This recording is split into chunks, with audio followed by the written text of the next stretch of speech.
Hi అండి. Welcome to tasty food with Meena. ఈరోజు మనం బంగాళాదుంపతో స్మైలీ చిప్స్ అండ్ కుర్కురే ఎలా ప్రిపేర్ చేసుకోవాలో చూద్దామా. మరి ఇది ఈవినింగ్ స్నాక్స్ కింద చాలా బాగుంటుంది, పిల్లలు ఇష్టంగా తింటారు. దీనికోసం ముందుగా ఉడికించి పెట్టుకున్న 4 బంగాళాదుంపలను తీసుకుని మెత్తగా చేత్తో అయినా మెదుపుకోండి, లేదంటే ఇలా కోరుకున్న మీకు ఉండలు లేకుండా బాగా కలుస్తుంది. ఇలా కోరి పెట్టుకున్న దాంట్లో ఒక స్పూన్ కారం, ఒక అర స్పూన్ వరకు మిరియాల పౌడర్, మీ రుచికి తగినంత ఉప్పు, 5 స్పూన్ల వరకు కార్న్ఫ్లోర్ పడుతుంది.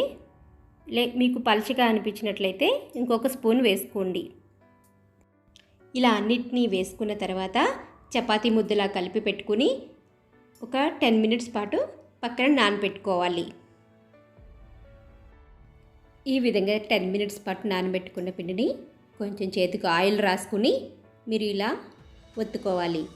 ఇప్పుడు చిన్న చిన్న ఉండలు తీసుకుని చపాతీ ఒత్తినట్టు ఒత్తుకుని మీ దగ్గర వాటర్ బాటిల్ మూత ఉంటుంది కదా, దాంతో చిన్న చిన్న షేప్స్ లాగా కట్ చేసుకోండి.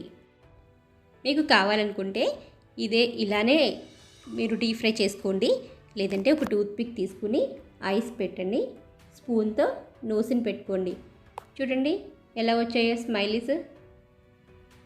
ఇలా చేసుకోండి, లేదంటే మీరు మామూలుగా ఉంచేసుకున్నా పర్వాలేదు. ఇప్పుడు పొయ్యి మీద బాండి పెట్టుకుని ఆయిల్ పోసుకుని లో ఫ్లేమ్లో ఈ స్మైలీ చిప్స్ అన్నిటిని వేయించుకోవాలి. ఈరోజు టిప్ ఏంటంటే, పిల్లలు ఆడుకునేటప్పుడు కింద పడినప్పుడు వాళ్ళకి దెబ్బలు తగులుతూ ఉంటాయి. అప్పుడు ఆ గాయాల మీద తేనె రాస్తూ ఉంటే ఆ గాయాలు తగ్గుముఖం పడతాయి. స్మైలీ చిప్స్ ఈ కలర్ వచ్చేంత వరకు వేయించుకోవాలి. ఏ పిండితో ఈ కురుకురే షేప్స్లో కూడా చేసుకోవచ్చు.